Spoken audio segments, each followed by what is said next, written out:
Hello everyone, welcome back to my channel. এটা ছিল সপ্তমীর দিনের ভিডিও, সপ্তমীর ডে আউট।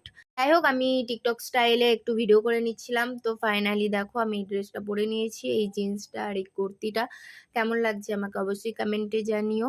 তো ফাইনালি আমি রেডি হয়ে গেছি, দেখতেই পারছো। আর আমি সব জায়গায় চুল খোলাটা একটু ক্যারি করি।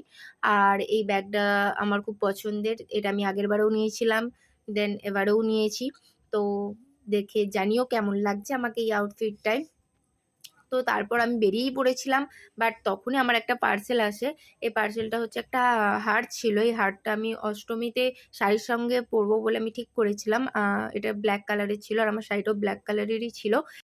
বাট অষ্টমীর দিন শাড়িটা পরা হয়নি কোনো কারণবশত, অ্যান্ড তাই জন্য আর হারটাও পরা হয়নি। তারপর ফাইনালি আমি বেরিয়ে পড়লাম ঠাকুর দেখতে। এটাও ছিল আমাদের পাড়ার ঠাকুর। তারপর আমরা আমাদের মোড় থেকে টোটো